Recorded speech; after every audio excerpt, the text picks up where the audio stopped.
Hello, everyone, and a very warm welcome to all of our virtual attendees. We are very delighted to have you with us for the Eco Action Day 2021, co-organized by Ricoh and Eco Business. I am Megan, Director of Partnerships for Eco Business, and it's a pleasure to have you all for the start of our event today. Before we start, I'm going to show a very special video by Ricoh, so please enjoy.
Thank you, Ricoh, for that really interesting video there. As we wait for our guest of honors and speakers to begin the dialogue, we will be launching a virtual poll for those joining us right now. You will see on your screens now a QR code. Please scan that QR code with your mobile device to access the polls. We will also be having a same Q&A session with that same QR code as well, so please also hang on for that. For now, we'll just go on to that polling session, and I'll just be taking on the polls one by one, okay?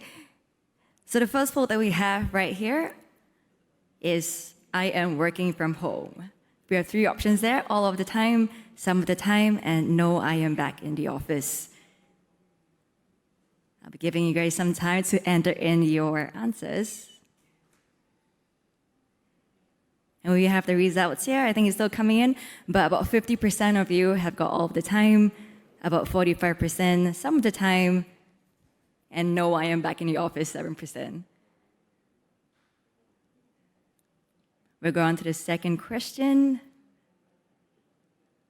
Does your office use hot desking facilities? Yes or no? Again, we have the responses coming in bit by bit. Very close call, this one. We have no for about 54%, yes for about 46%. We have about 3 more questions here, guys. Hang on.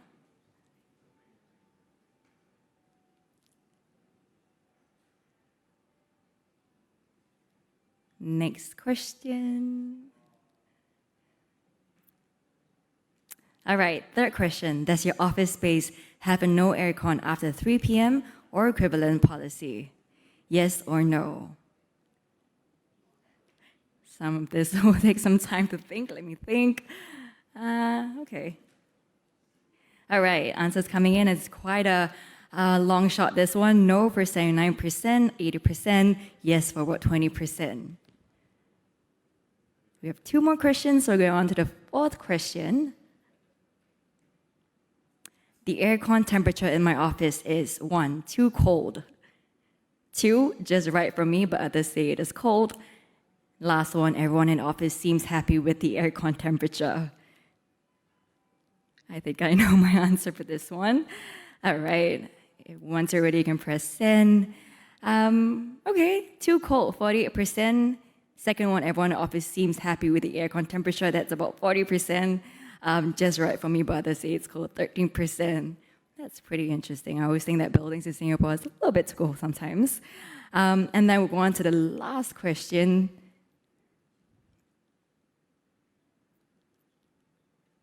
When I commute to the office, I usually 1, take public transport, 2, take a taxi, or 3, use my own car. Last question, everyone. All right. Take public transport, 60%. Use my own car, 27%. And taking a taxi is about 11%. Thank you, everyone, for that super insightful polling session. So just a reminder, we'll be using the same QR code for the Q&A session later on. But for now, I will invite Mr. Nelson Tan, Head of Corporate Planning and Marketing at Ricoh Singapore, to take you on a special virtual tour. Hi, thank you, Megan. Hello and good morning, everyone. I'm Nelson Tan, Head of Corporate Planning and Marketing with Ricoh Singapore. Welcome to Ricoh Singapore's Office Slideshow.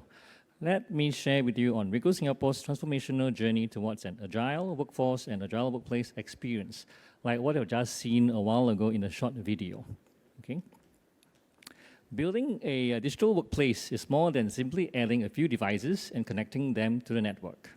Ricoh Singapore's digital workplace services embraces the design and creation of workplaces to help businesses reap the benefits of work-style innovation. See how we transform our office space using proven workplace analysis, workplace design, and workplace change management programs. Back then, way in 2019, we were a typical office setup with meeting rooms, dedicated seats, and segregated by departments or functions. We also employ a full-time receptionist fronting Ricoh Singapore's main entrance. It is a familiar setting that we have embraced in our time. Ben Chong, our MD, envisioned an agile workplace that encompasses space, people, and technology. An agile workspace that allows employees to choose where they want to work. This approach is very much in line with Ricoh's work culture to foster flexibility in terms of communications and collaboration, as well as promote higher productivity while catering to the well-being of our employees. In the subsequent slides, I will provide an overview of how Agile Workspace looks like. It's activity-based focused, empowered by digital communication tools to enable meaningful discussions, which enhances productivity, creativity, and collaboration. On this slide, you're able to see some of our various activity-based setups within the office environment. Ricoh thrives to improve work life through empowering digital workplaces with technology solutions.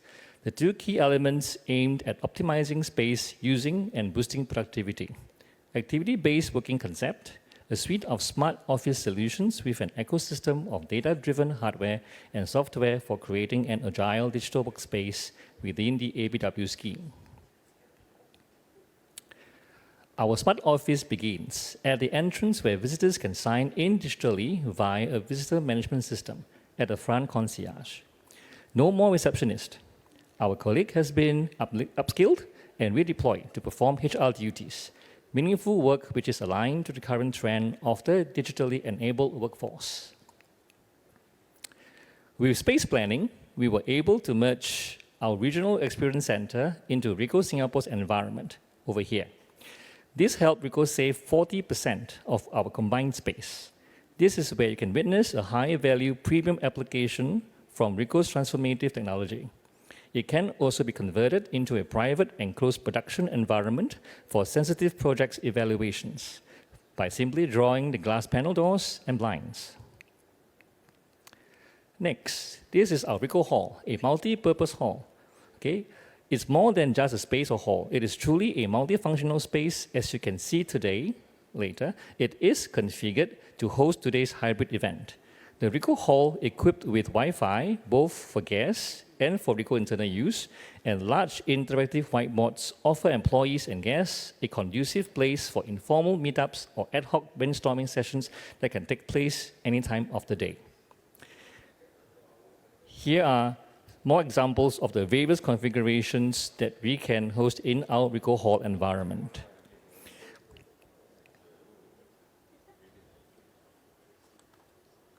We have also incorporated workplace wellness technology in our environment, a continuous air and surface disinfection solution adopting photoplasma technology throughout the office environment. This provides a safe environment against avian flu and coronavirus, certified by WHO and requires no filter, thus maintenance-free. On a daily basis, it helps to remove odor as well, especially heavy food smells, thus providing a very pleasant environment for everyone. It is also energy saving. It uses just 12 volts DC and just 20 watts, which reduces our carbon footprint. This is now by far our most popular area, and now our colleagues or guests no longer feel uncomfortable to take long coffee breaks, as they can be productive too. From here, we move into our meeting zones. We have intentionally grouped all meeting rooms together, creating a meeting zone. The zone accommodates a group of flexible meeting and discussion rooms, designed with operable wall panels integrated with acoustic treatment, furnished with standard desk with locking devices. Each of these rooms can be combined to form a larger space for conference or training sessions. They are all equipped with projectors, interactive whiteboards, and video conference solutions that enable small to large-scale discussions, on-site and remote collaborations. The meeting zones can also be opened up to merge with our Ricoh Hall, as you see in earlier slides, to accommodate larger events like a town hall meeting. Now, we move into the back office. Okay. To create inclusivity for all employees, we have adopted telephone technologies, sound absorption materials to enable an open concept call center, which previously they were housed in a traditional room, okay, an enclosed one. Okay, we went one step further. We also enable our call center team to be able to hot desk within the area as well with mobile systems.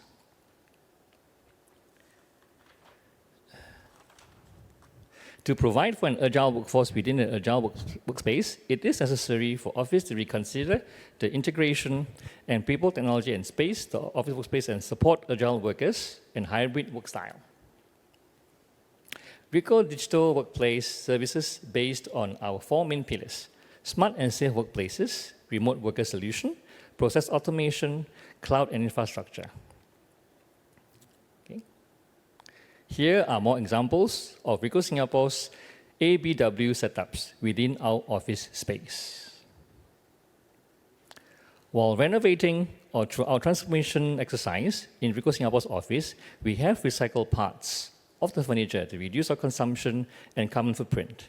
For example, legs of our X tables are taken from previous tables and now refixed into new tables here that combines 2 tables into one, creating a shared table with bigger space and shared electrical points for charging and powering up devices. We also recycle our cabinets and converted 60 out of 300 for departmental use. During the process of getting ready for the big transformational makeover, by eradicating specific assigned workstations, Ricoh Singapore has collected hundreds of stationaries. By consolidating all stationaries, the shared resources, and placing them in the centralized stationery sections, we have resource savings and reduce our carbon footprint.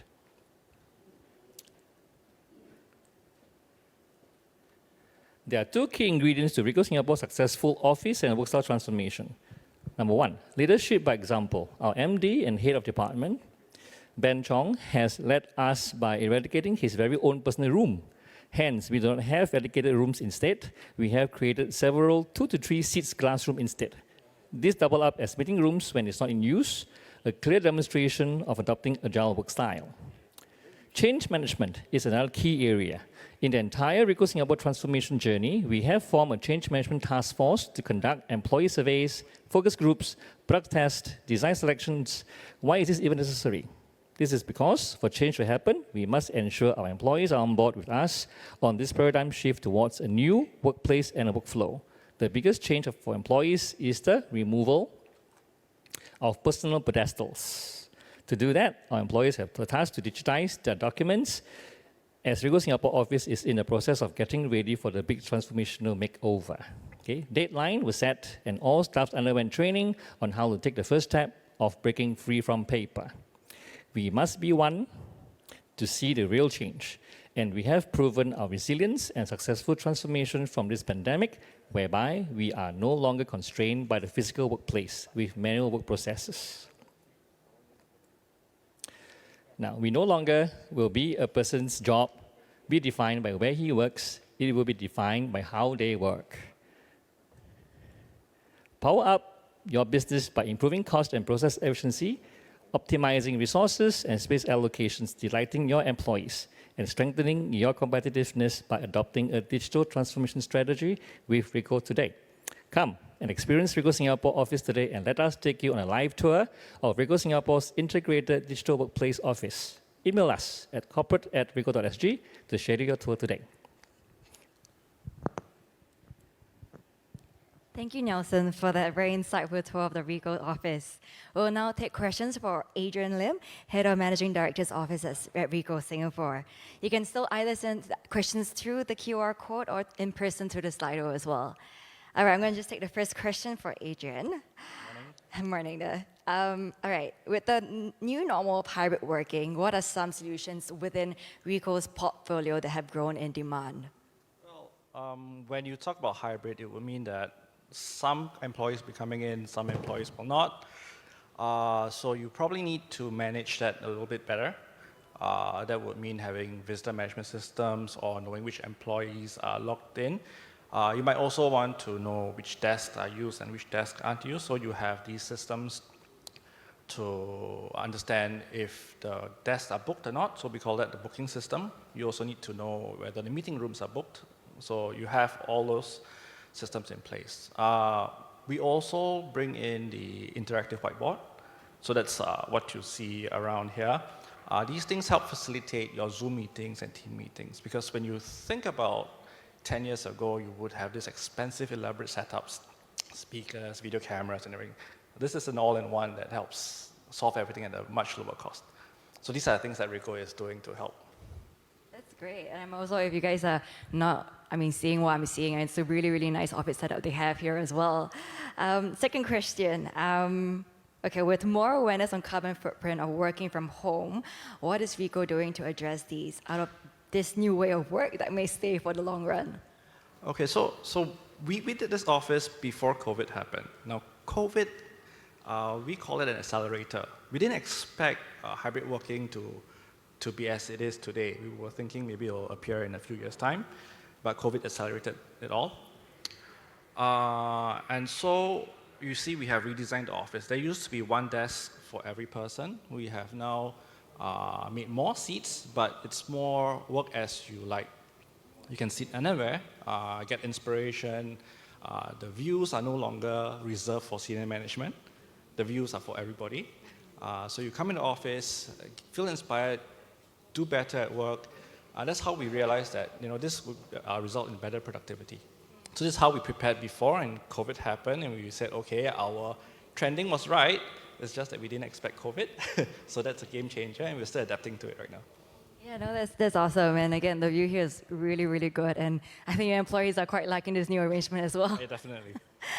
All right, let me just go on to the next question. We have quite a few questions here, but let's see what we can go through. Is it still possible to achieve an agile working environment or work style in a hybrid setup? Sometimes work from home and sometimes office-based. I would say yes. Candidly, I would say if the weather is very hot, I suppose most of us will come back to office to work to enjoy the free aircon, right? No, it's amazing. If you think about it, getting people to understand sustainability, telling them, hey, to lower the aircon, it's very hard when everyone comes to office. Mainly because of selfish reasons. We don't pay for the aircon, so we don't know. But once you work from home and it becomes hot and you start turning on the aircon at home, you get hit by the bill.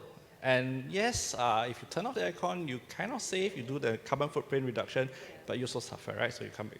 So it's kind of interesting how that changed. Talking about agility in the workplace, yes, you have your video conferencing, you have your teams. That works for most of the meetings, but sometimes when you have a serious collaboration, you have to do a project that needs some face-to-face. For example, this year, Ricoh, we have decided to go full cloud. And I told our vendors, look, it's COVID, let's do a Teams meeting. And then we started talking on Teams, and then we realized that we couldn't visualize the network diagrams and everything that we needed to do. So I said, okay, I tell you what, for the next one, let's do a face-to-face for the first time, first round. Once we get everything visualized, then we do Teams. So there is that. Some meetings will have to take place face-to-face, and that's why offices like this work. And thereafter, you can have your Teams meeting subgroups everywhere. No, I totally agree with you, and especially now with everyone having that Zoom fatigue as well, it's nice to meet colleagues face-to-face too and just have that meeting. That's right. Okay, let me see. Next one. How is Ricoh going about training its employees to be sustainability ambassadors? Okay, so we do the normal things, emails, broadcasts, having events. We do top-down, where leadership, by example, we have our MDs going to do tree planting and all that before COVID. Then we did a little twist. We realized that having the top-down approach worked, but didn't work so well. It worked only for that month. So we did the guild trip. We started collaborating with schools, with homes. Yeah, it's a guild trip because we invite children, school children. And these kids come and tell you, look, you have to save the earth. And they show you how to make detergent from orange peels. And they tell you how to recycle paper. And I did tell the schools, please don't come and do lamps out of toilet paper because that's overdone. Come with something new, we'll help. And then they started doing pizza ovens from boxes. You know how, solar ovens, sorry. So you do these projects, you come back and you remind us working adults that, hey, you know what, before we started working, we had these dreams, let's make the world a better place. Then the drudgery of work came in, money matters come in, financial matters, kids. So it's very refreshing to have kids coming to teach you, to remind you that, hey, this is what you need to do. So this is what we do. We get kids as ambassadors to remind our employees what our ideals and dreams were, and they then pass it forward. So that's the guilt trip fit. Yeah. That's a super interesting way of getting your employees to be sustainably ambassadors. I think it's a very good way as well. We have time for just one more question, so just one more wrap-up question. Personally, how do you see the future of work going on from now? Personally, I think it's awesome. I mean, I get to work from home when I want to. My MD is not around, yeah, a lot. And I get to come to office when I need to. So it's awesome because it gives you the freedom of deciding when, and time management of course comes into play, but you got to decide how you want to work. You get to decide how you want to work. You get to get inspired by things. I mean, if working in an office environment day in, day out, will limit your creativity. Sometimes you get inspired by watching the barista at Starbucks or the server at McDonald's do something, and you realize, hey, you know what, McDonald's does this, I could do this too in my office. So these are things that changes, and I think it's very pleasant. Thank you for that, Adrian. I absolutely agree with you as well on that. Thank you for all the questions as well to our audience, and thank you for, on virtual audience as well for the Christians. We are about to begin a dialogue right now, so I will hand this over to my colleague Anna, who will be with you in just a short period of time.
Ladies and gentlemen, if you would like to start taking your seats, please. Thank you.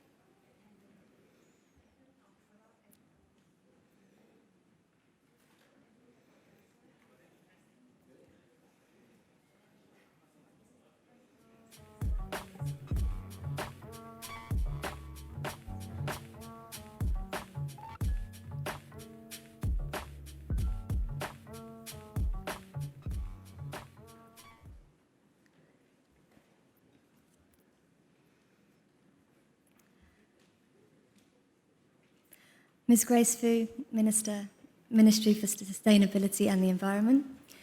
Mr. Tomo Otta, Director and General Manager of Digital Workplace Marketing Division, Ricoh Asia Pacific.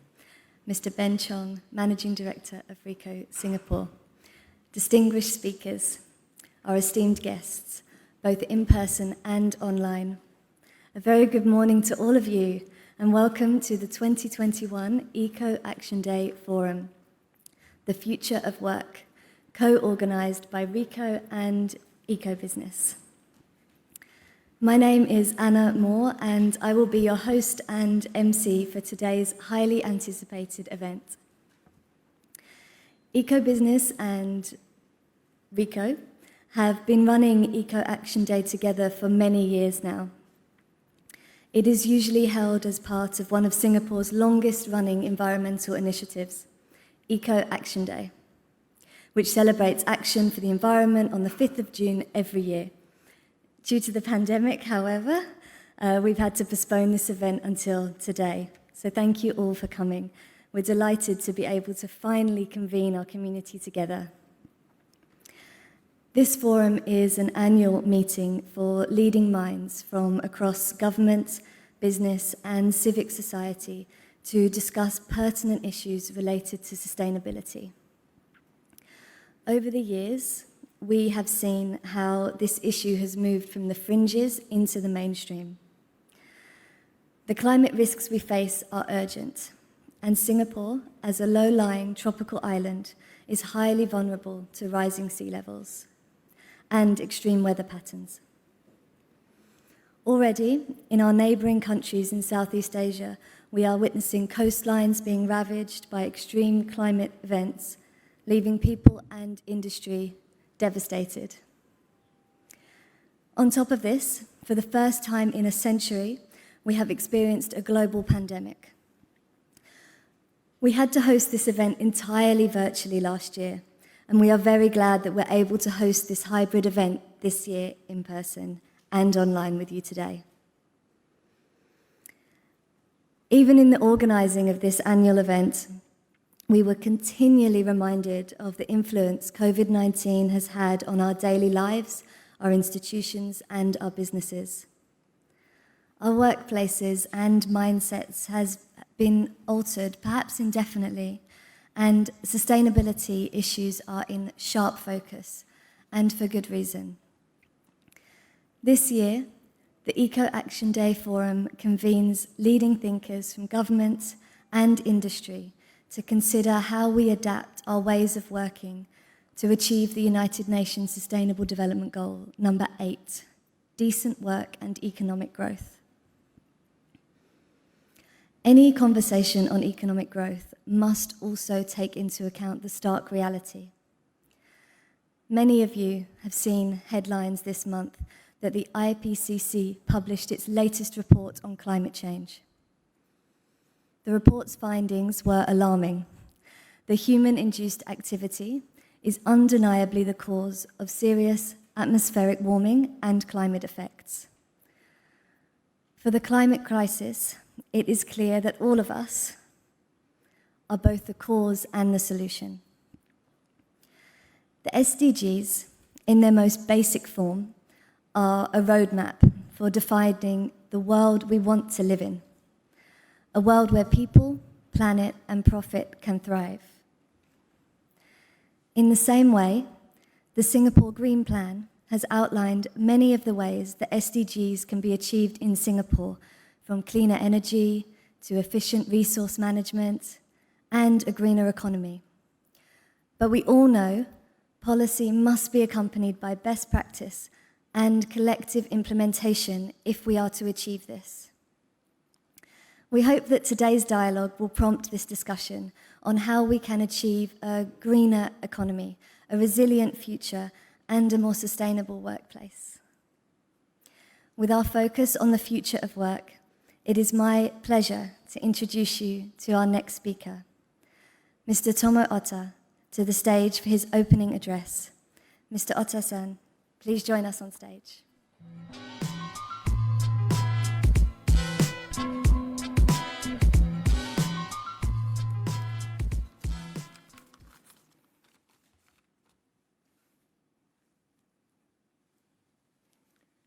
Thank you, Anna, for the introduction. Very good morning. Guest of honor, Ms. Grace Fu, Minister for Sustainability and the Environment, distinguished panelists, media, guests, and online participants. Thank you for joining us today at the 15th Annual Eco Action Day Forum. Over the last 2 years, the COVID-19 pandemic has occupied headlines worldwide, putting climate change on the back burner. In 2019, many CEOs of major companies were jumping on the sustainability bandwagon and making ambitious commitments to the achievement. Fast forward to today, only 30% of CEOs surveyed by PricewaterhouseCoopers ranked climate change as a top priority. In the APAC region, consultancy firm CSR1 found dips in sustainability reporting by majority of the 99 companies it studied in 2020. The hard truth is that we cannot wait any longer. As stated in the latest report by the Intergovernmental Panel on Climate Change, the average global temperature will rise well beyond 2 Celsius above pre-industrial levels by year 2100, without steep and immediate cuts in emissions. To tackle the climate crisis, the Singapore government has set comprehensive targets in its Singapore Green Plan 2030 to reduce emissions and green our economy. This requires a whole-of-nation approach involving collaborations among corporates, academia, and the government. The pandemic has also challenged the way we work as we shift towards a hybrid work mode. We need to reconsider the integration of people, technology, and workspaces to support an agile workforce. By doing so, we can increase productivity and reduce our carbon footprint by digitalizing workflows and optimizing workplaces. In today's Ricoh Eco Action Day Forum, we will discuss the future of work, which revolves around SDG 8, decent work and economic growth. We hope that you will take away insights on how we can green our operations, build business resilience, and support Singapore's transition to green industries. Through our annual Eco Action Day campaign since 2007, we have rallied over 8,500 organizations and individuals to pledge over 260,000 kilowatts in energy savings.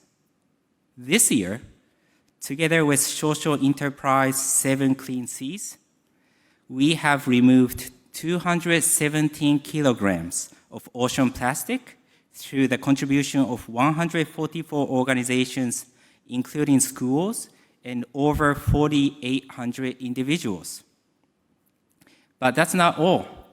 To support Singapore's 30 by 30 vision, we have distributed over 1,500 gardening seed packs to the community through collaborations with various community development councils, schools, and the Sustainable Singapore Gallery. I want to give big thanks to the Ministry of Sustainability and the Environment, the National Environment Agency, Mitsubishi Electric Asia, Ben & Jerry's, Pacific Light Power, Sunseep, and all other partners who have supplied us over the years. Let's continue to green the red dot together. Thank you.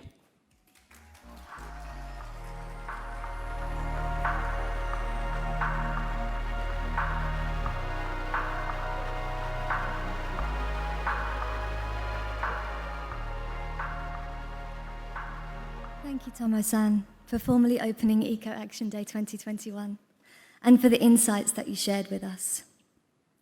It is my pleasure now to introduce our guest of honour, Minister Grace Fu from the Ministry of Sustainability and the Environment for the keynote address. Minister, the floor is yours.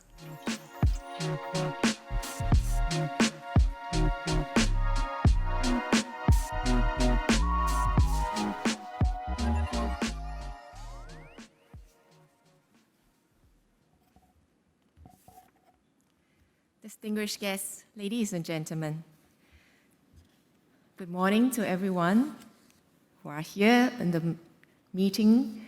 Very nice to see each other physically again after a while. I'm sure you feel the same, even though we are seated a meter apart. The fact that we are physically gathering together, it's always a nice feeling.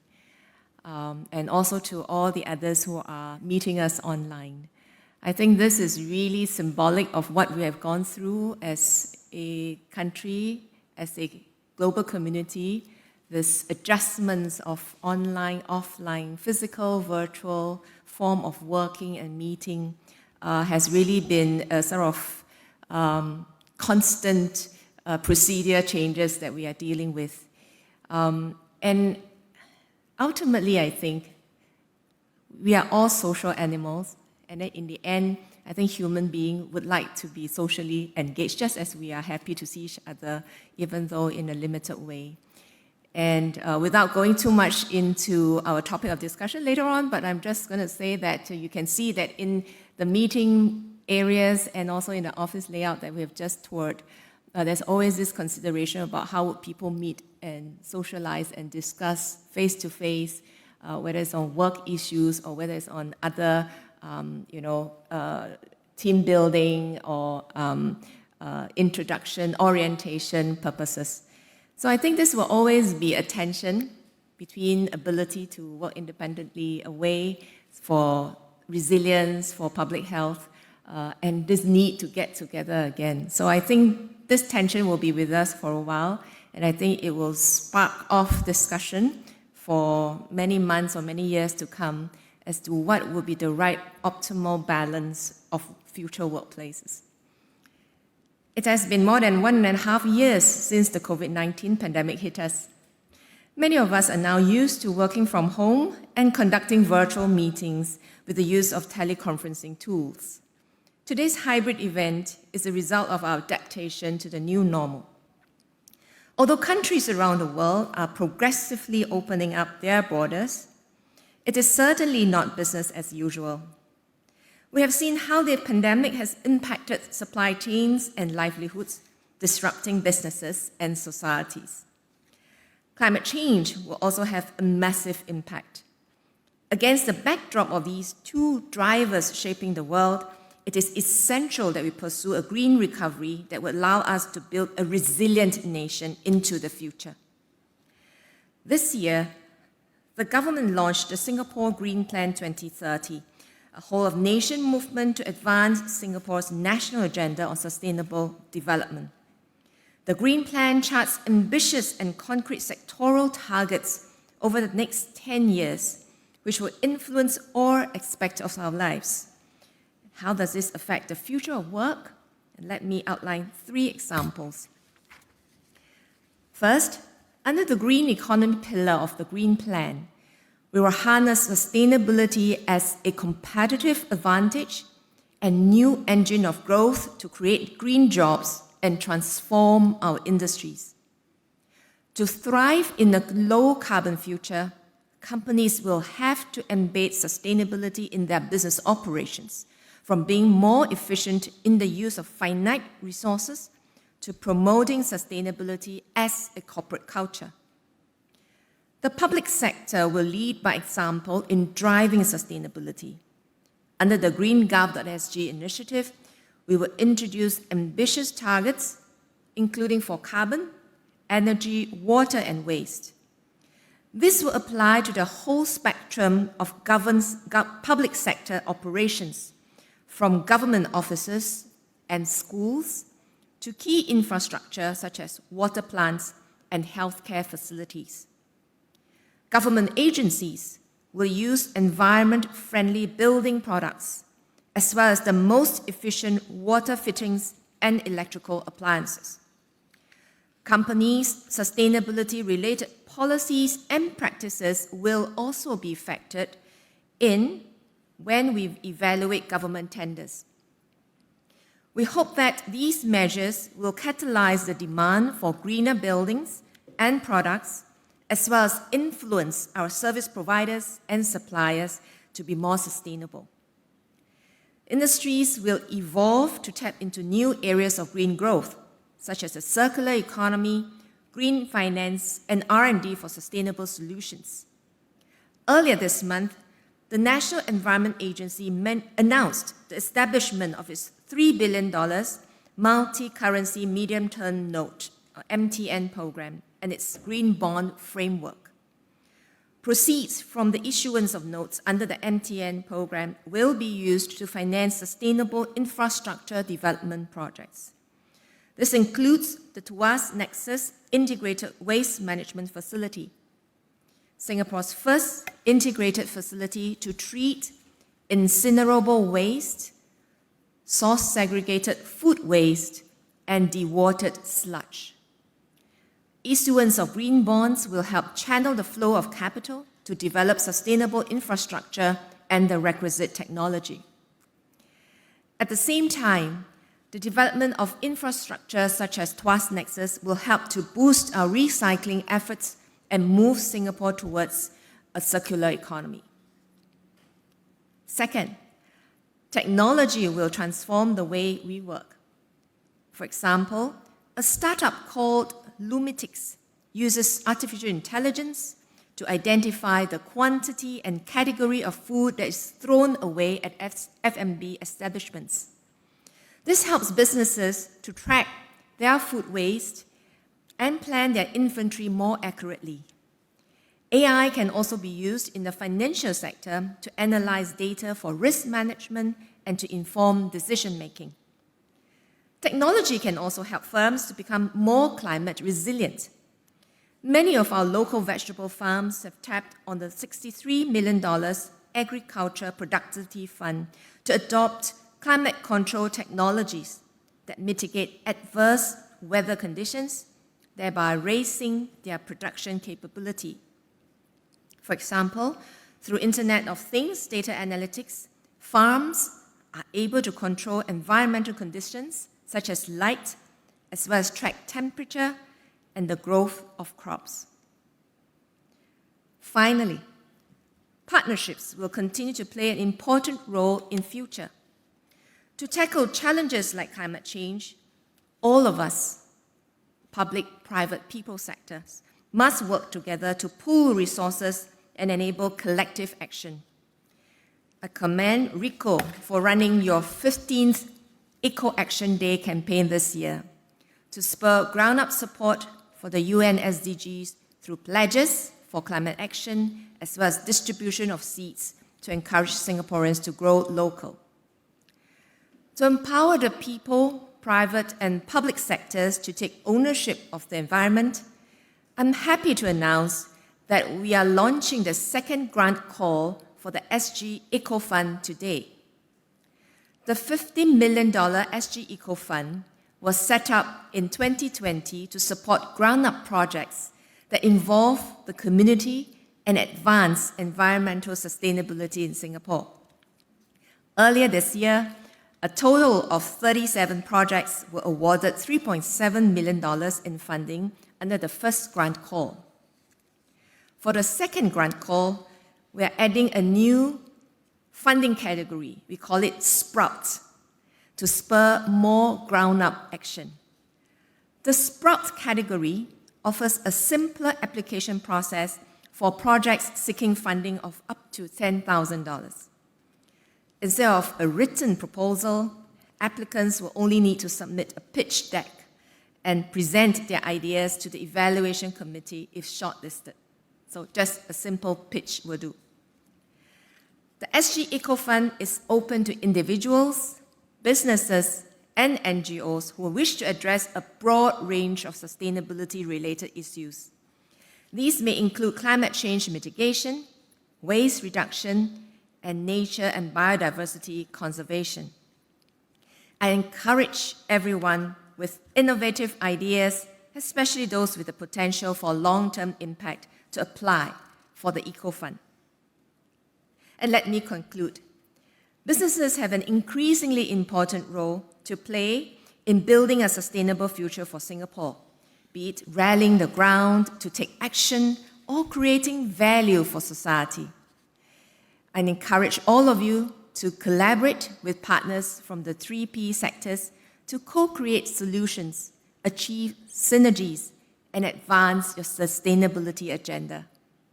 By doing so, we will be able to build back stronger and better as a nation together. Thank you very much.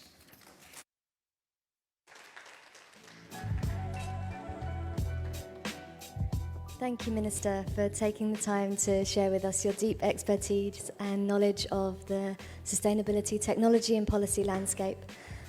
We'd now like to invite you to head over to the stage. And ladies and gentlemen, we will now move to our much-awaited panel discussion.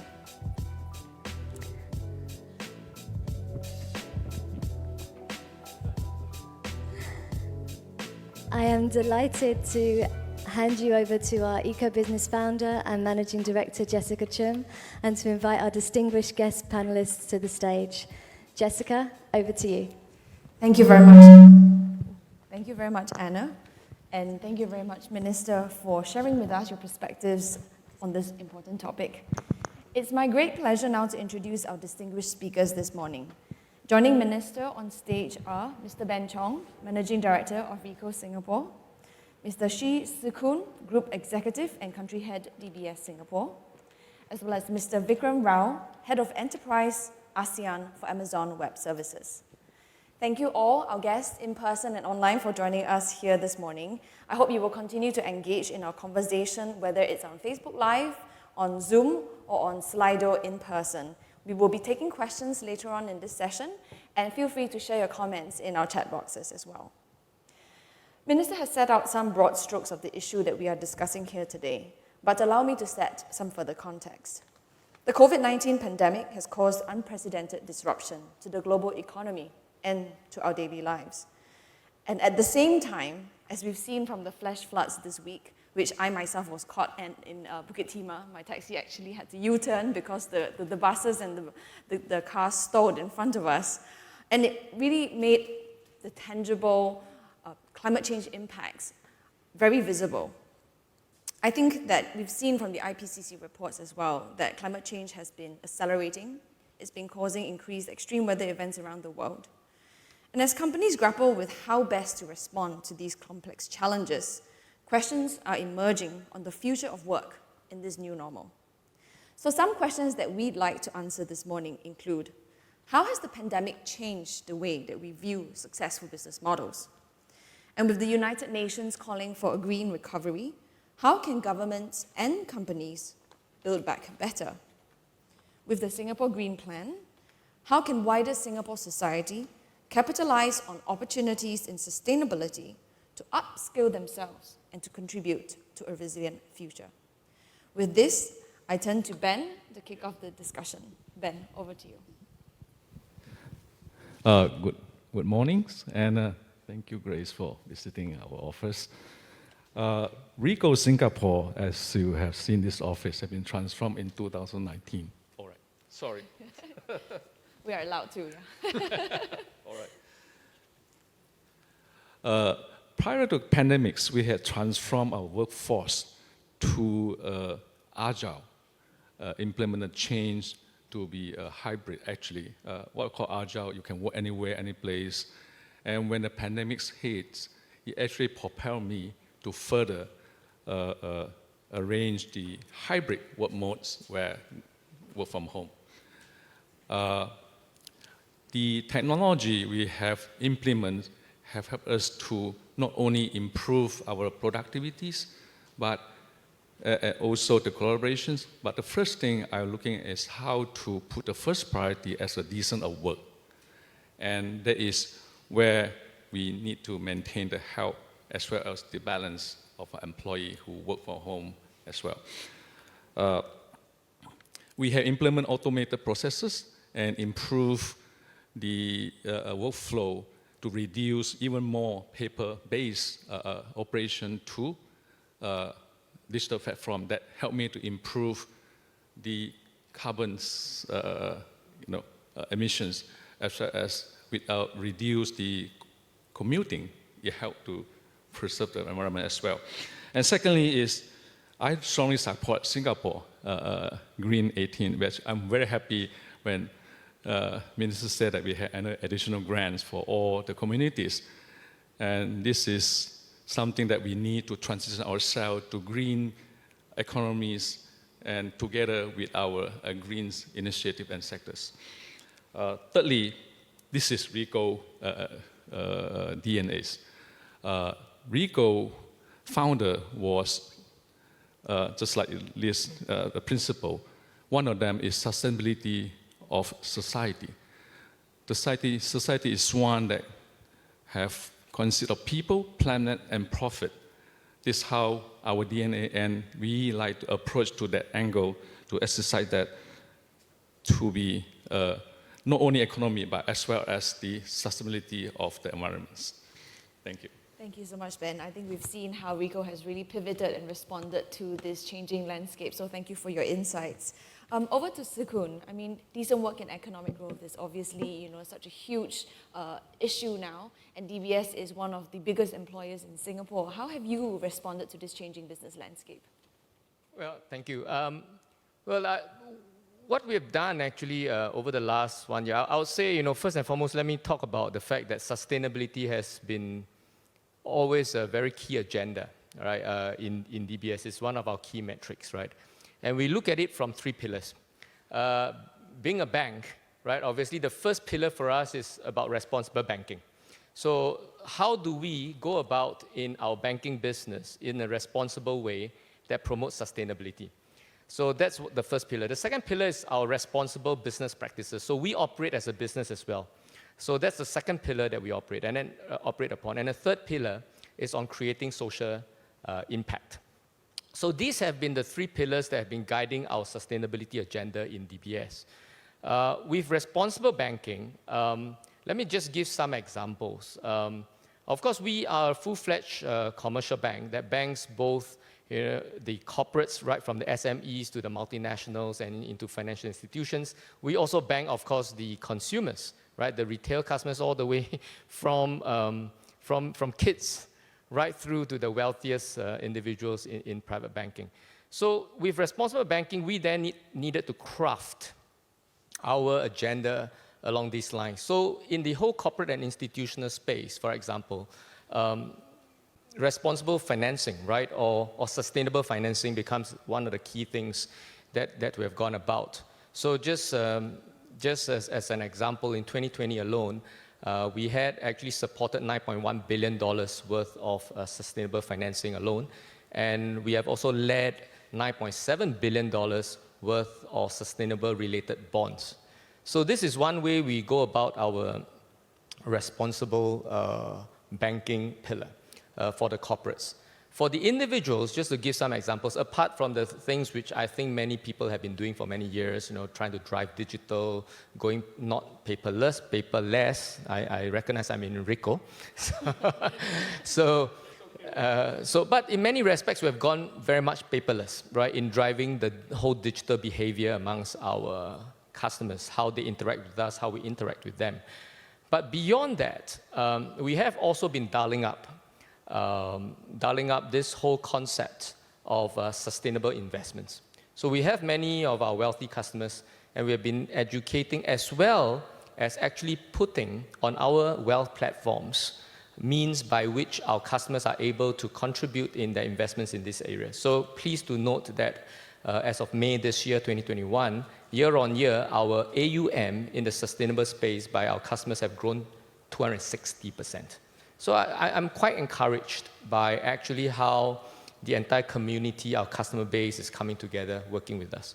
With regard to the second pillar of responsible business practices, it is our own footprint as a bank. So these, while to be fair, the kind of businesses we do not actually consume a lot in this footprint, but notwithstanding, we have to do our part because that's just the right thing to do. So it is really our own operations, like what Ben alluded to, right? How we have re-engineered a lot of our processes, which allowed us to work in a much more efficient manner.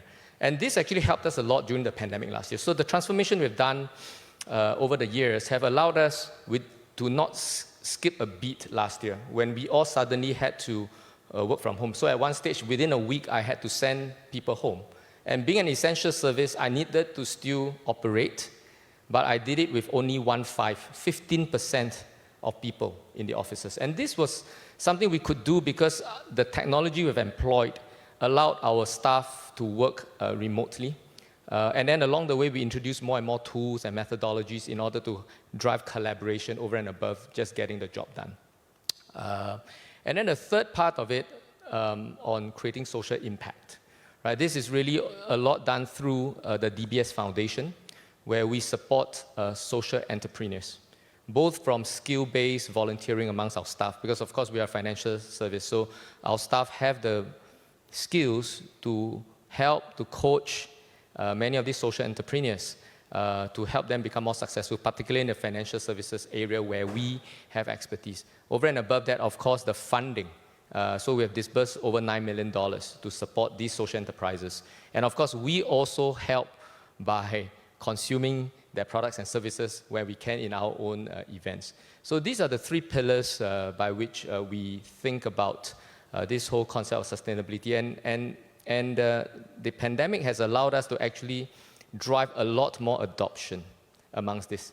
Right? I'm not going to speak for more. I'm sure you'll have more questions later on. Thank you very much, Sukun. That is very fascinating how DBS has really kind of pivoted to respond to this and really integrate it in your operations. I'm going to turn now to Vikram. The COVID-19 pandemic has obviously accelerated digitalization at an astonishing pace, and this has obviously benefited enterprises such as AWS.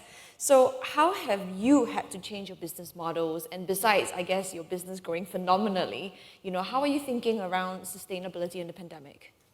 Yeah, thanks, Jessica, and thank you, Minister Grace, Ben, and Sikun for participating in this panel. I work with Amazon Web Services, which is the cloud computing side of Amazon, and our business is to provide pay-as-you-go, on-demand, scalable computing software services to our customers. Now, in looking at COVID-19, it's really profoundly impacted all of us, and it's across our employees, our communities, our businesses. And the way we think about both the immediate response to the crisis as well as the larger response to a more longer-term commitment to sustainability is again across two areas, starting with employees. How do we help our employees and our customers' employees to continue, like Minister Grace said, we have to get used to this new hybrid form of working. And how do you provide that flexibility through technology to continue operating as effectively in this new world? But looking long term, how do you do all of this? And then going on to our businesses, how do we ensure continuity? and digital resiliency, and that's something that cloud computing has really helped in over the past crisis and will continue to do so. But the areas that we see, and all of this has to be done with a view of driving sustainability in the long term. But specific examples that we've seen and commitments we've made is, as with the Green Plan 2030, Amazon itself has taken a very ambitious target and has started the Climate Pledge in 2019, which aims to go zero carbon footprint across all our businesses by 2040, which is 10 years ahead of the Paris Agreement. And in line with that, even at Amazon Web Services, we are looking to power 100% of our data centers, all our data centers with 100% renewable energy by 2025. And this is 5 years ahead of our own target of 2030. So in line with this, additionally, and we can talk more about this a little bit later through the discussion, but we've also started to invest in technologies and businesses and customer problems that can help solve this crisis. So in terms of changing business models, and again, we can go into more detail later, but the three streams that we see clearly are, one is business continuity and resiliency. As an example, we've helped through workspaces and our virtual desktop on the cloud. We've helped one insurance company in Singapore very quickly, in 48 hours, launch their entire call center on the cloud when the crisis started, so they could continue serving their customers, right? So that's part of our Connect offering. We've also enabled many such businesses across ASEAN in similar fashion. The second area that we have kind of invested in is in innovative business models. We have a customer, Siam Commercial Bank in Thailand, who launched an application called Robinhood that was looking to connect, at no charge or levy, food and beverage outlets to the customers in times of crisis. And as we all know, that has a big impact. We also have companies like Dr. Anywhere in Singapore that are powered by the cloud that have really seen a huge uplift in demand. And then we have banks, for example, in the Philippines, like the Union Bank of Philippines, that realized that serving their customers through branches was not as effective in the pandemic, and they started to rework their digital front end. So across the board, we've looked at different ways in which we address this, both through innovation and cost takeout. But I think the most important part is how do you give that agility and elasticity to customers to be able to be more resilient in this environment. Thank you so much, Vikram. I think that was very fascinating to hear how Amazon has really, or Amazon Web Services has really kind of looked at sustainability and building resilience. And I think, what's really encouraging is hearing that you're going to be powering your DCs by renewable energy by 2025, because the growth of data and the demand for data is going to be something that dominates the region. So how do we power that with clean energy is something that's super important. Minister, I'm going to turn to you now. Having heard our panelists share their thoughts about the changing business landscape and how they've pivoted, what are your thoughts from the policy perspective?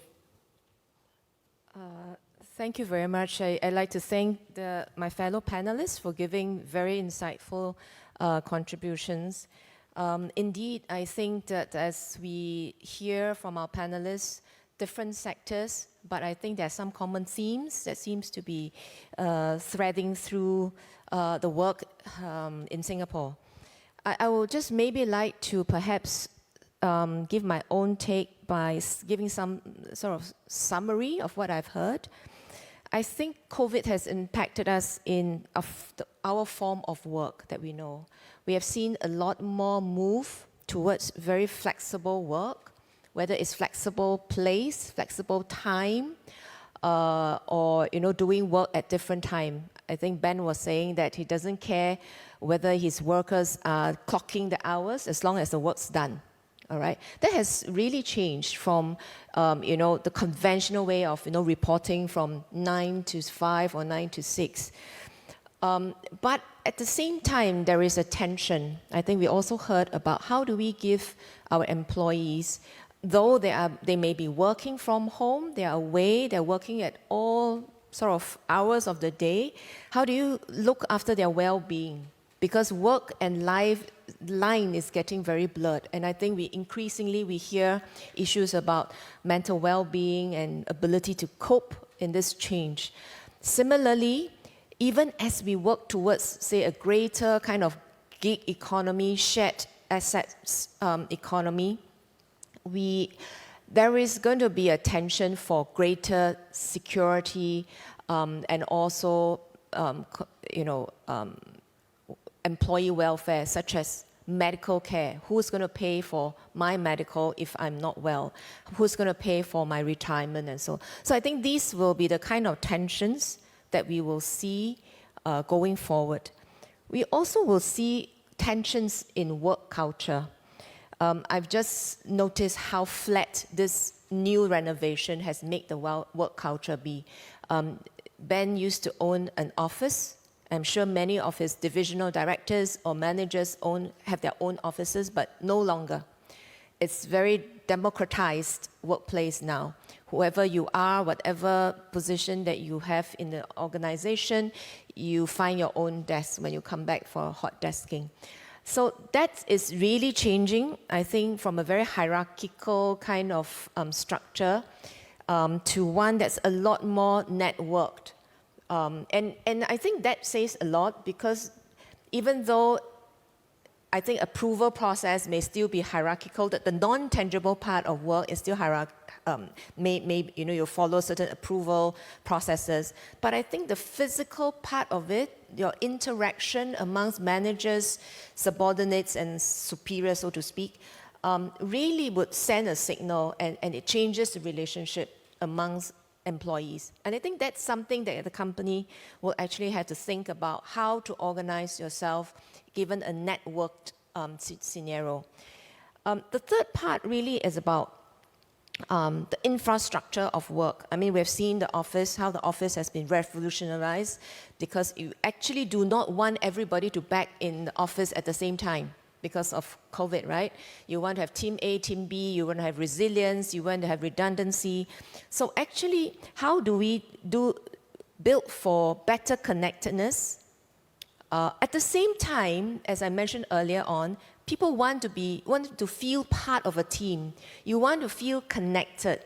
You want to feel that you know your team members, so that when you have problem, when you have disagreements, you know the person face to face, and you need that to negotiate, to influence. So again, that will be something that I think our workplace will have to deal with. How do you move from a connected workplace where people come in, team building, orientation program, and you have sort of after work makan, socializing, to build the identity, to the team, identity to the company, to one where it says, okay, please go away and work at your own place, a distributed workplace. I think we can't move in the extreme. We need to find the sweet spots, and the company will have to then think about what will be the process, what will be the HR practices, what will be the expected days that you need to come back to office, so as to build that team spirit within the organizations. And that has made us actually think about the future of office space from a government point of view. How do we then plan our future township, our future CBD, given that each and every company are rethinking the way that they are arranging work and they are organizing work. So from a perspective, a very superficial perspective, we will say that actually we don't need so much office space, right? Because as you can see, I don't need so many offices. Ricoh tells me that from 300 persons, now they can accommodate 400 in the same office. And you're incorporating event space into your office. So how does that change offices? Does that change the real estate? I think that will be something that will be very interesting to watch. Intuitively, we said that because capacity has been distributed, it's no longer centralized. People just no longer go to office to work. Therefore, it's distributed into your home. But actually, we also realize that at home, it is actually not built for long-term work. Because, in order to have your Zoom session without interruption, you need to have your own space.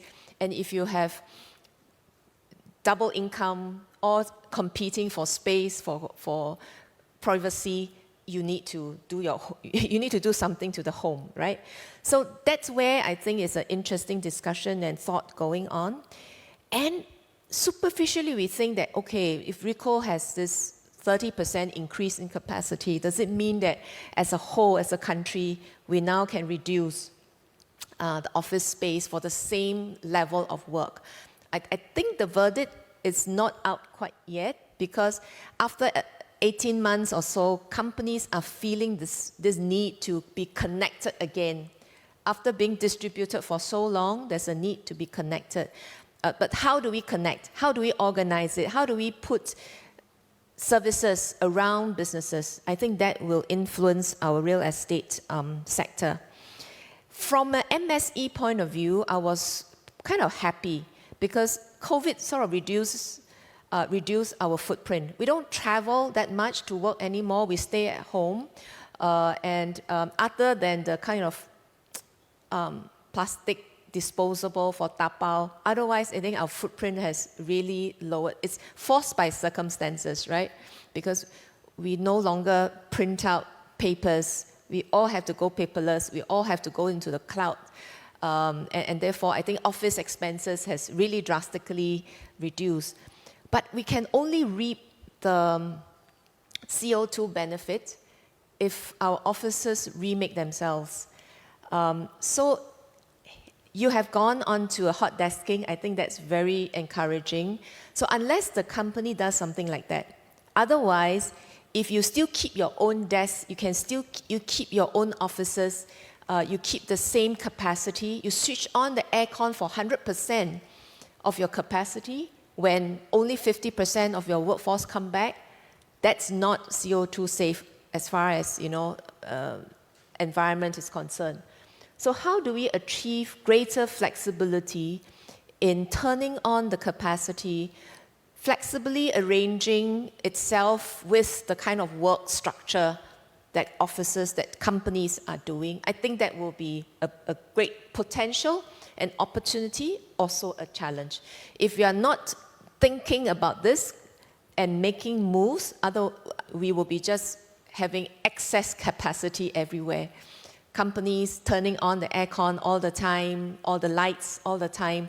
And at home, we are turning on our air conditioning, our lights as well. So we need to think about, on a system level, how do we optimize? And so I think I would be happy to see real estates and facilities managers really thinking about a distributed kind of way managing your air conditioning and your resource use in keeping the offices. So whether it is sensor-detected lighting or sensor-detected air conditioning. In other words, actually, if I find that today it's only 10% operating, I will lower my temperature, air conditioning, so that it doesn't work as hard, and in order to optimize resource use. And this is then going into a very, I think, a broader picture, which is, as what gentleman has said, call center set up immediately. Similarly, DBS able to activate very quickly. And for us as a government, it's about the future location of work. If you think that it's no longer bound to a physical place, then Singapore as a country, as a place to attract investment, will be a critical question for all of us. Because if the work can be distributed anywhere in the country, it can be distributed outside the country as well. So how do we keep the critical part of work in Singapore? How do we continue to value add so that Ricoh will find that Ricoh Singapore is contributing to Ricoh Group? I think that's a very important question for all of us, whether it's in MTI, MOM, and the government. And that's really what we're thinking about. Where would be the base for generating profit, and where would Singapore be as far as competitiveness is concerned? Thank you so much, Minister. That was really good insights there. And I think with the distribution and decentralized workforce that we're seeing, there's this huge potential for the reduction of carbon.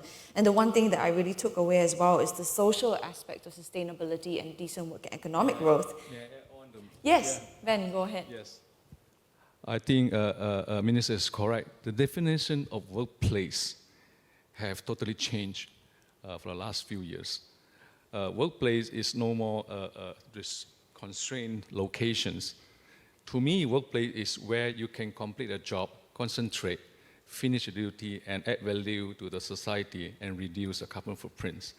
So I would consider workplace could be from home, it could be somewhere near your cafeterias, and could be a lot of co-sharing workplaces, booths that are provided by a lot of providers. Actually, I just spoken to this panel. We open up the office to any other customer who live around this area. You need some concentration. Please come, allowed to use it, and you finish your job. Because you have living with families, there may be some interruption. You need your private time, your me time. Please utilize my facility. That I plan to do, and we try to do it probably in September.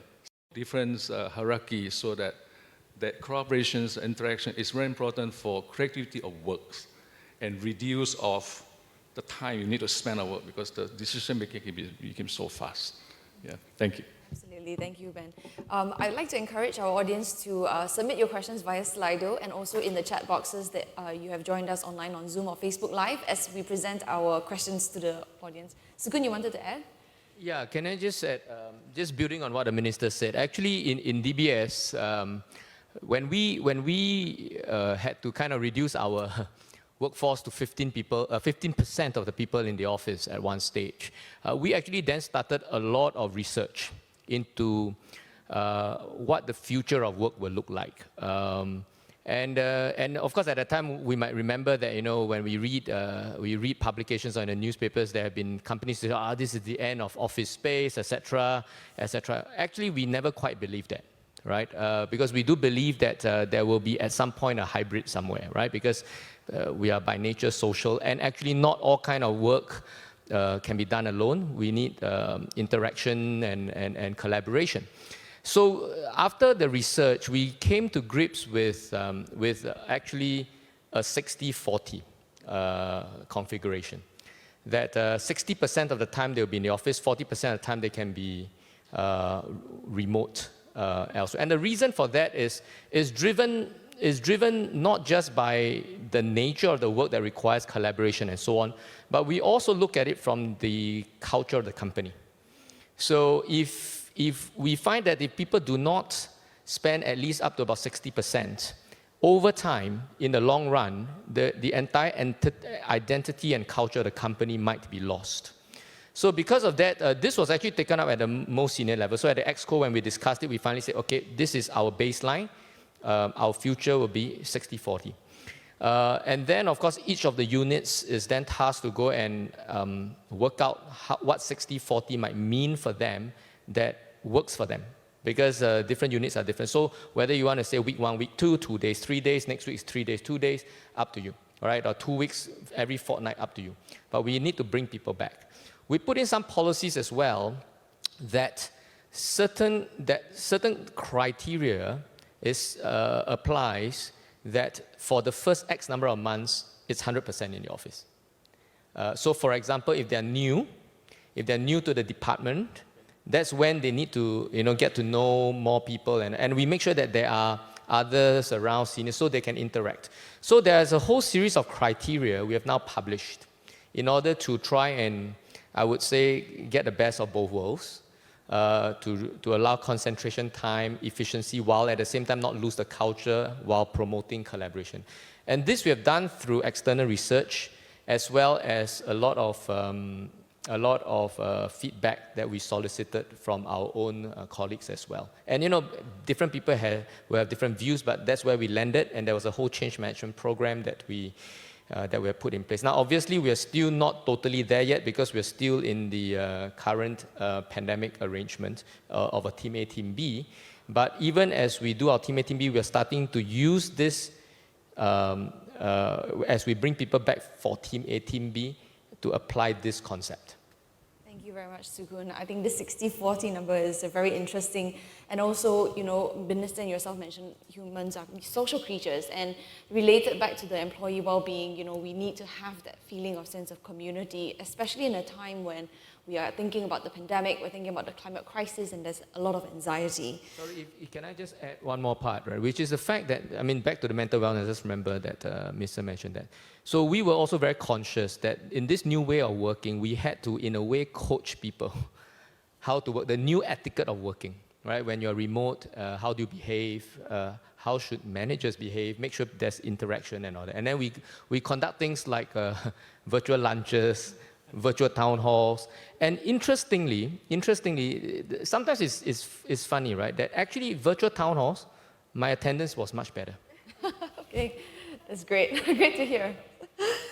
Just kind of pivoting the conversation a little bit, because we're talking about the future of work. And of course, we can't talk about work without talking about skills. And maybe I can get Vikram to, talk a little bit about, how do you see skills changing in the workforce? Have you been able to find the right talent to be able to think about some of the future challenges that we're facing as a society?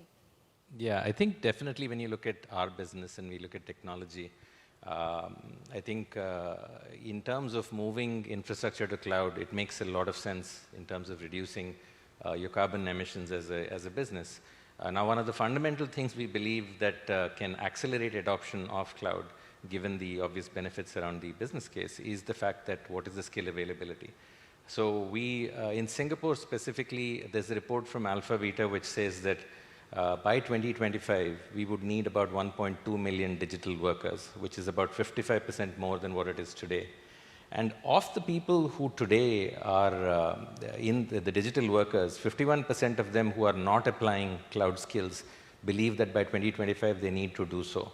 So what we've done, again at AWS, just as an example of an initiative, we announced in March a cloud-ready SG with AWS. And this is a wonderful example of, a company such as AWS and the government coming together to basically look at upskilling people to ready them for the cloud world, right? And under this, we've looked at early stage careers, we've looked at mid-career professionals who want to transition and make a change in their career. And this is something that we're actively building towards. So we fundamentally believe that skills are going to drive adoption of these newer technologies, both for our customers as well as the builders who build on us and build new and innovative solutions. So this is a huge area of focus for us. We do so not only for the general population, but also with our customers and also for our partners, because ultimately you need an overall ecosystem that can be built, that can contribute to these new technologies. So very important, and it's something that's very center of mind for Amazon Web Services. Thanks very much, Vikram. Minister, maybe I can turn to you, because green jobs and the green economy was a huge pillar in our Singapore Green Plan. So, how do you see this movement, I guess, of the workforce transitioning to this more resilient future? I think it's a simple question, but with no simple answers. It's actually a very complex question that we have been asking ourselves for a long time. Reason being that sustainability is not a sector by itself, it's not a vertical only. It's also a very important horizontal. So for example, Ricoh, DBS, and AWS, what do you have in common? Actually, in terms of sectors, they may be in very different sectors, but I think they're all pursuing sustainability in their own direction. So sustainability skill sets, I would say that is going to be very essential, and it's going to cut across many disciplines, many sectors, many professions. So whether you're an engineer, whether you're a legal service provider, whether you're in accounting, reporting, or whether you're in digital, data center, or cloud technology, I think customers are expecting or requesting for sustainable products and services. And of course, on top of that, there are new verticals coming in, which is very exciting for us. I think building on what we already have, our existing position, I can see that, for example, in the legal, in the financial, and in accounting services, right? Sustainability is going to feature. Primarily coming from finance, either as investors and as central bankers, regulators expect more sustainability reporting, encouraging lending to sustainable businesses, investors looking for sustainable projects, green projects to invest in. That's going to drive a lot of the transformation or creation of new jobs in financial services, in green loans and bonds, as well as in the related support services, such as legal, such as accounting and reporting. The other area, of course, in Singapore, actually, is this whole area of circularity of resources and food.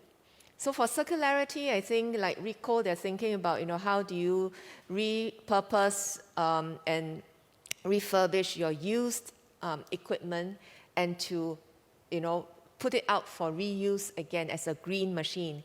So companies are thinking, we are encouraging, the government is encouraging, I think from a very important motivation of climate change and also depletion of resources.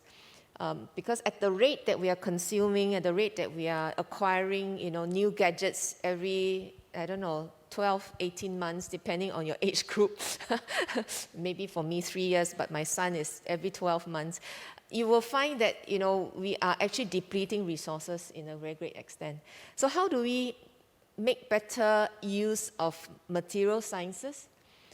How do we, achieve better efficiency in energy usage, water usage? I think it's going to drive a lot of the activity. I think that personally, I will put my dollar on system engineers. Because whether you are in building maintenance or whether you are looking at the most efficient or lowest footprint printer, system engineers will do the job of optimizing between resources, energy, water, waste, and I think that's a really important skill set. Third area is actually food. It's a new sector that we are creating, and this is an exciting area because not only I think food is, most of us, we speak naturally to food, right? We don't need to explain why food is exciting, but also because it is an area where the sciences are connecting with one another. We're just not talking about the science of growing in agriculture science. We're talking about the use of solar energy. We're talking about climatic control. We're talking about efficient use of water. So again, this is where the system engineers will bring the different aspects, part of it to come in, including where do we find the best feedstock? Where do we find, the best way to reduce environmental protection and grow our vegetables and our fish, all the way to how do we market local produce. So it's a whole sector that's being developed, requiring skill sets from picking the best seeds and best fish fries, all the way to growing, all the way to marketing and promotion. So very exciting place. So I can only say that, sustainability skill sets, there will be a fundamental layer that probably all young people will need to pick up. Just as digitalization or IT skills are critical for us because all of us are now having to, be digital to some extent. Sustainability, the understanding of it, the reporting, what it means, I think it's going to be some basic skill sets that will be applicable to everyone that's coming through our polytechnic, our universities. And I think the universities and the polytechnic and some of the professional associations are picking the tab up in providing courses and educating our young people. Thank you very much, Minister. So we know which career to encourage our kids to go into, systems engineering. I want to pick up on something you said, which is about investments, because we have a question here from our audience about what decisions are we making into investments in this new normal where we are affected by the pandemic and also the climate crisis. And there was a question for you specifically, Sukun, with responsible banking and investments, there is this whole energy transition happening in Asia, the move towards cleaner energy, the whole controversy about powering coal-fired power stations and so on and so forth. How is your investment decision changing? And I would ask of all of you this, but Sukun, you can start. Yeah, thank you. So I think I think that's a good question and really spot on, one that is spot on, right? So with regard to co-financing as an example, just now I mentioned about responsible banking being one of our pillars. So within that in itself, what we have already made a public commitment is that we will no longer finance any more new coal-related projects, right? So there are existing ones that are there, but we will do no more new ones, right? And over and above that, so we are then channeling the same resources now into financing renewable energies setups. And that's why I mentioned earlier on about the 9.1 billion sustainable financing that we've already kind of channeled towards, and then likewise leading $9.7 billion of bonds, right, sustainable related bonds. Now, at the same time, we had actually made a commitment in 2019 that by 2024, we will want to ramp this up to 20 billion. We have actually since now upped that ambition to 50 billion. So we've made a commitment that by 2024, we will facilitate, right, sustainable related financing up to $50 billion. So I think these are steps that we all take in transition. So that's on the investment part. Actually, let me take this opportunity as well to say that over and above just hard financing or raising money or directing investments there, the other one very important thing that I think as a community we need to do, and we have started doing, is to help our customers transition as well. And so that whole transition change management is necessary. So to that end, we have actually published, and I think we were probably the first bank to do it, right? A sustainable and transition taxonomy, right? And with that, we have got a team of people among our corporate banks who actually engage actively with our corporate customers, whether they are real estate players or otherwise, as to how they can start transforming their businesses, how they can transition into this space, and how we can then also help them in the financing and so on and so forth. Thank you very much. Vikram, would you like to chime in on how have your investment decisions changed? Yeah, I think for us, our biggest area of investments is in our technology, in our infrastructure, right? And I think, as I said before, we've taken huge steps and ambitious goals to achieve our 100% renewable energy goal by 2025. In doing so, in regions like Asia Pacific, there is not, you could do with a lot more renewable energy sources. So globally, an interesting fact is that Amazon is the largest corporate purchaser of renewable energy in the world, right? And a big part of our renewable energy comes from the investments we make. And we have invested in about 6.9 gigawatts of power, wind and solar projects. And bringing it home in Singapore, we just started a project which is for a 62 megawatt plant, which should be get completed by the end of 2022. And when it is completed, it will power about 10,000, equivalent electricity to about 10,000 Singapore homes. So that is what will power our data center. So that's on the, and we have several such projects. We have actually 232 such projects globally in both wind and solar. When you come to we also have funds where we've dedicated several billions of dollars. We both have a climate pledge fund and a right now fund. And both of these invest in technologies that are focused on climate change. So, for example, we have invested in a startup in India called Ion Energy that makes software that makes your lithium-ion batteries more, longer performing and longer life for electric vehicles. Similarly, within our own fulfillment supply chain, we've said, how do we go to shipment zero emission, in the logistics side by 2040. We've also placed globally one of the largest orders for electric vehicles, 100,000 delivery electric vehicles. So all our investments, have sustainability as a key pillar. As Minister Grace said, this is not a choice. It's something that we overlay on all our decisions going forward. Thank you very much, Ricoh. And Ben, would you like to share your thoughts on Ricoh's perspective on this?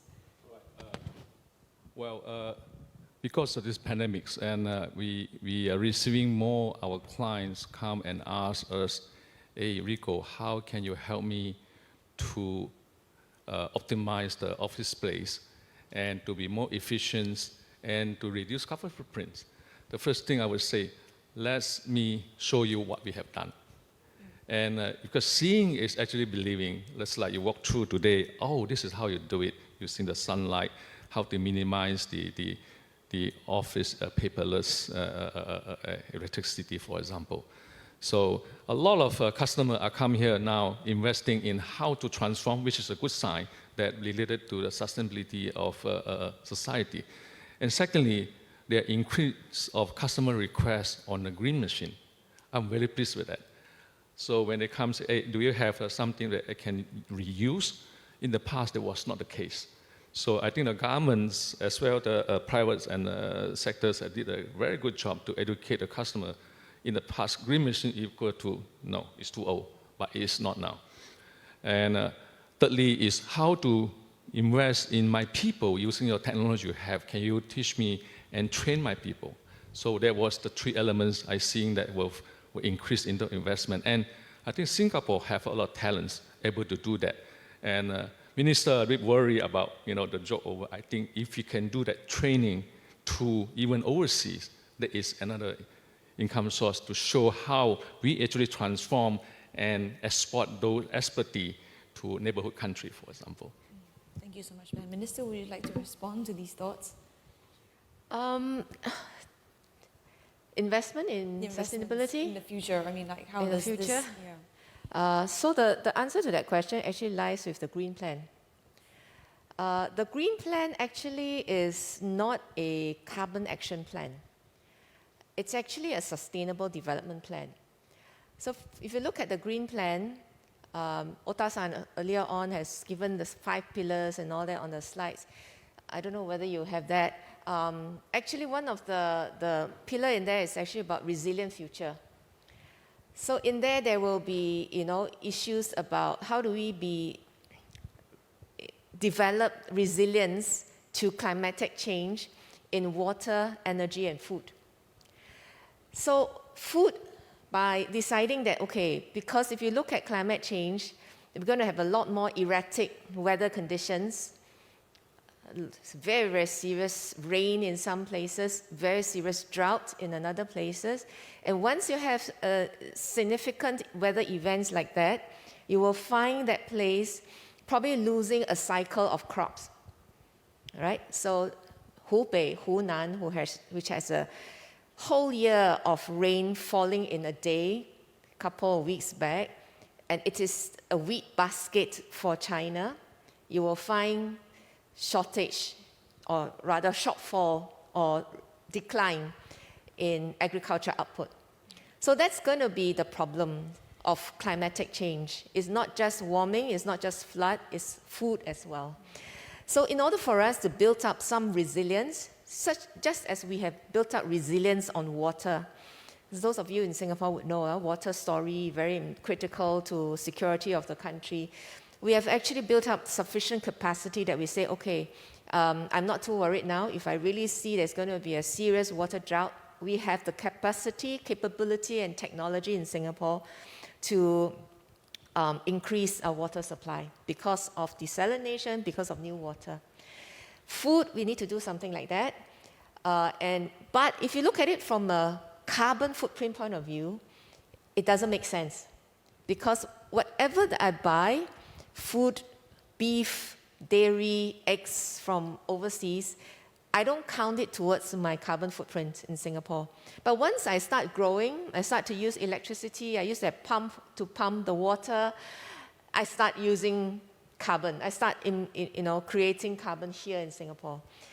But the government has decided that these 5 pillars are important pillars that could give us a resilient future, do our very best in reducing our effects from erratic climate conditions, global warming that may come our way, at the same time really reducing our energy efficiency in everything that we do so that we can do our part on climate mitigation.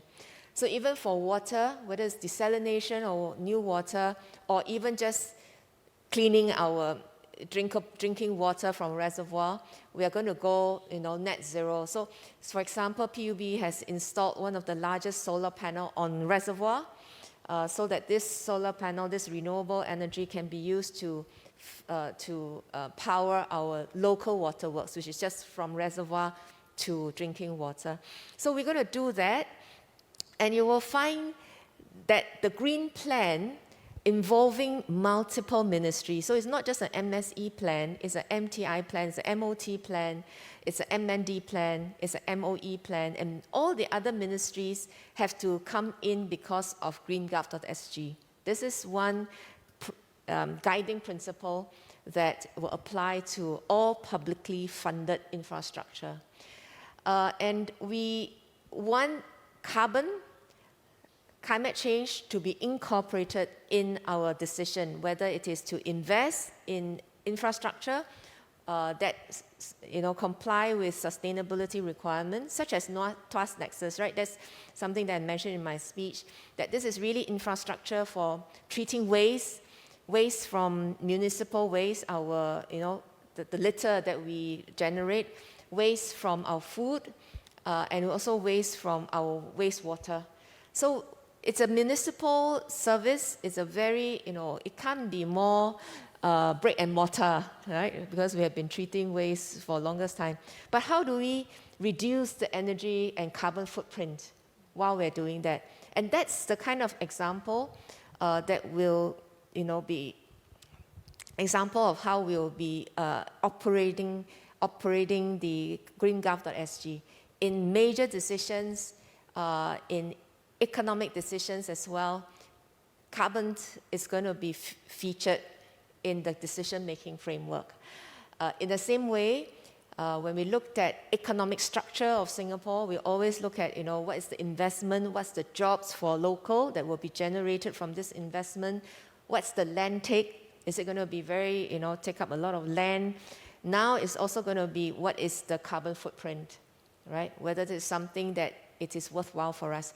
So I would say that it is through greengov.sg, through the green plan, carbon consideration, climate adaptation and mitigation actually is going to be something that is sewn through the entire fabric of government policies and also infrastructure. Thank you very much, Minister. It's so encouraging to hear that sustainability mindset really is kind of permeating all our policy decisions. And with an eye on the time, I'm going to perhaps ask all our panelists one last question. And Vikram, I'm going to put you on the spot. Actually, this question is for everyone.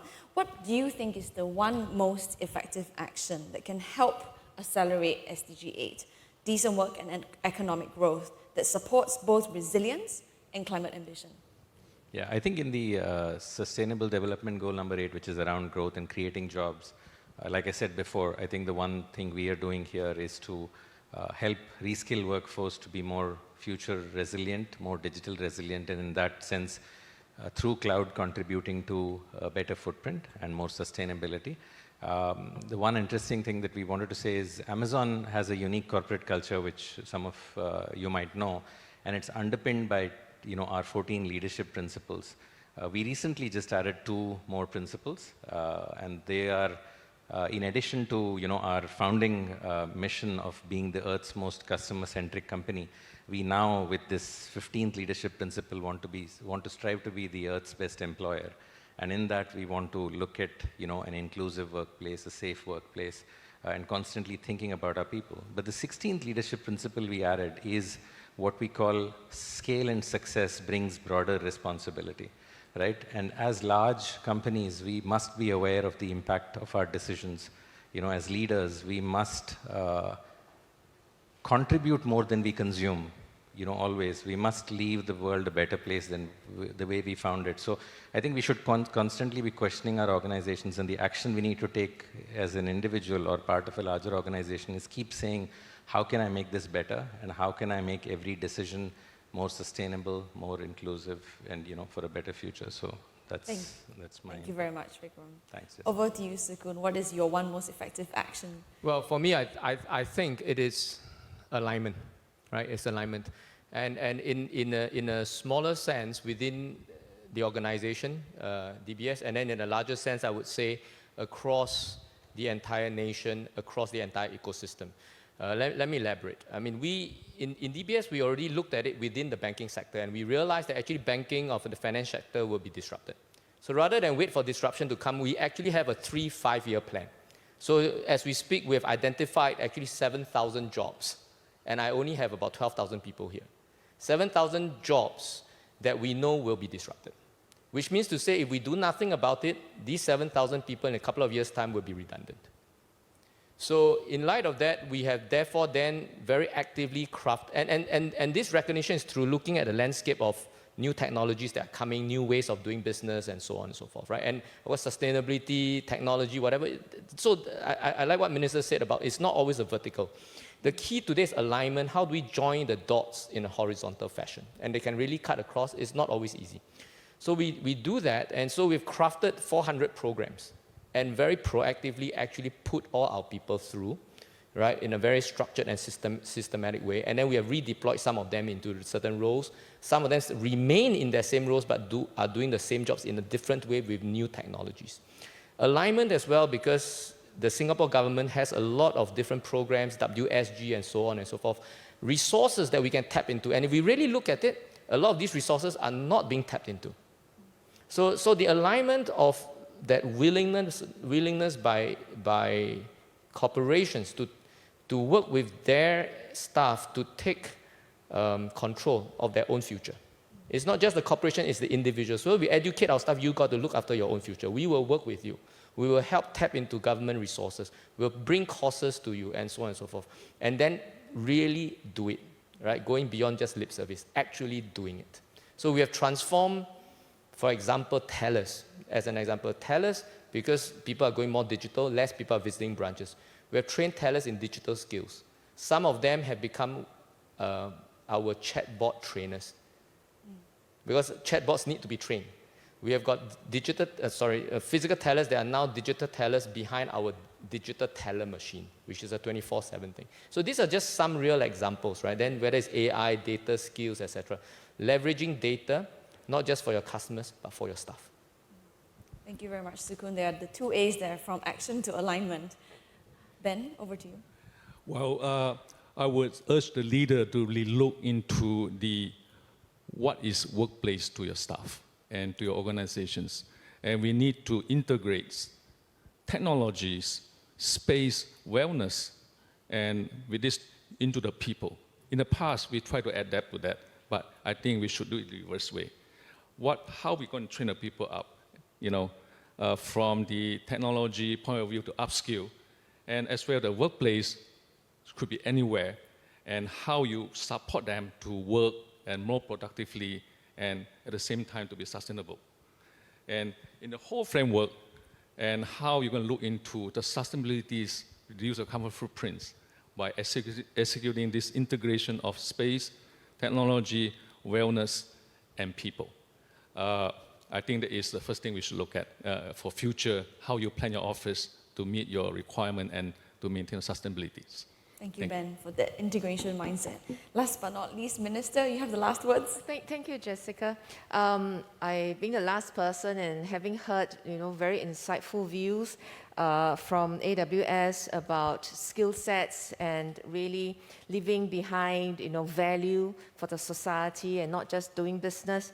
DBS, thinking about, proactively for the welfare of the staff and, really taking steps to retrain and reposition the staff for the future.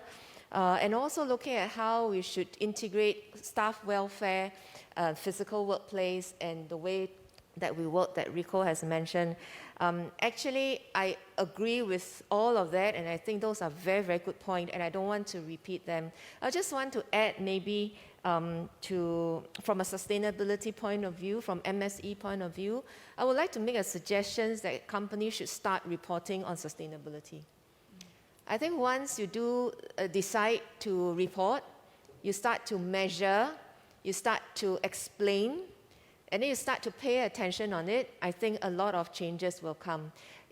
Talk itself is good, but I think action, as Sukun has said, it also means a lot. It shows the attention of the leaders on it, and it's also set the signal sends a signal to the staff that this is what leaders care in the organization.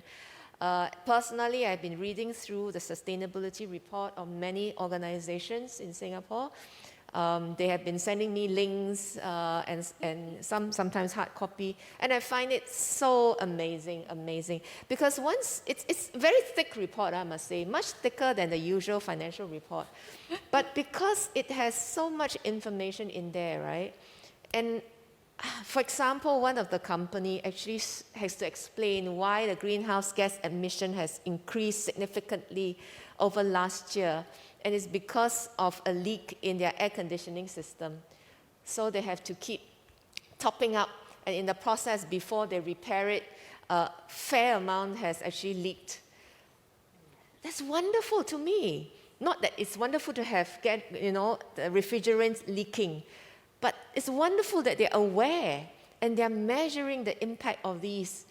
Otherwise, it would be just buried in a report that, oh, maybe some maintenance because of more topping up of the air conditioning, refrigerant, and therefore it's a little bit higher. But now they have to explain greenhouse gas increase over last year. So I think once that reporting system is set in, I think it will guide action. So once you measure it, people know that you measure it, know that it matters, then I think it will cause a difference in our day-to-day operation, our day-to-day business. I would just want to encourage all, do at the pace, just get started and then improve as you go, and then you'll be quite amazed that when you start looking at the reporting, you will find ways that you can manage your resources much better, and actually it is a financially rewarding one. Very often wastage is actually minimized, and if you can reconfigure the way that you do things, work upstream, downstream with your supplier, with the customers, actually we can then achieve reduction of wastage on a system basis. That would be good for us. Thank you. Thank you, Minister. I really like that really actionable step that all companies can take, whether you're listed, which you're mandated to do, or whether you are not listed. This is a very good practice to have. And I think disclosure and transparency really is the first step in that journey. And perhaps if I could share what I think is the most effective action, really, I think is to get engaged. I chair this Climate Action Singapore Alliance, which is supported by MSc and Senior Minister of State, Dr. Amy Khor. And we encourage all individuals and organizations to come and have grassroots efforts to help support the Singapore Green Plan. Because as Anna mentioned earlier in the opening statement, policy has to also require collective action. So on that note, please join me to thank Minister and our speakers for a really wonderful conversation. I've really learned so much from them. And also thank you to our audience. I'm so sorry we didn't get through all the questions. There were so many of them, but I hope you stay engaged on that conversation and continue to really talk about the future of work in this new normal. I will now hand it back over to my colleague Anna. Thank you. Thank you.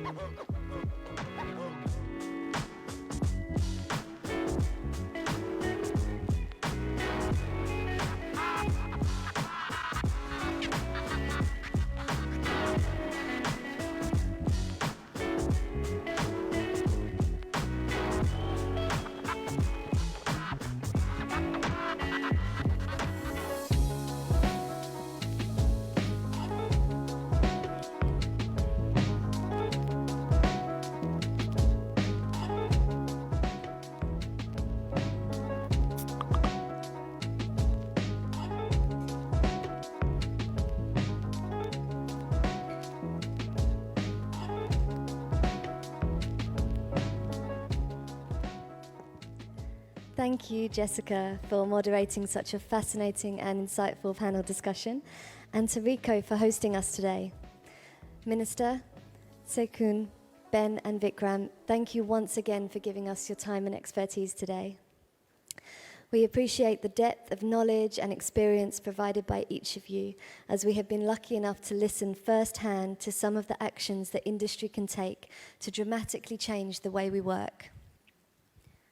As we move to a green recovery in our post-COVID world, Minister's points about well-being, employee welfare and security, as well as more democratic interactions networking our office teams, are clear examples as to how impactful policy implementation is key to a sustainable future for Singapore and the region as governments plan for future townships and central business districts. The inclusive finance aspects mentioned by Tse Koon regarding being able to reach all stakeholders responsibly offers actionable solutions that feed into the sustainability focus of AWS and Ricoh of a sustainability of society that uses technology to remain flexible, resilient, and agile. As we require increased connectivity and smarter solutions in the workplace, be it at home or in the office, the points about flexibility, hot desking, and resource management on a systems level will be vital for changing industry mindsets and optimizing inclusive workplace standards going forward as we upskill workers and align them for the future. I hope for all of you listening in person and at home, online today, that the theme of urgency came through as organizations are setting targets to achieve sustainable growth that focuses on reducing carbon emissions and efficient energy use. And the point that starting reporting now is really one of the best ways that you can start to become more sustainable as an organization. We hope that the examples provided across our discussions today will spur the decision makers, employers, and employees in the audience to take these ideas and use them within the context of their own industries and workplaces. For in-person attendees, the Ricoh Workplace Office Tour is about to start, so please stick around. And to our online guests, the event is about to end. Thank you once again to all of you for being part of Eco Action Day 2021. See you at the next forum. Bye-bye.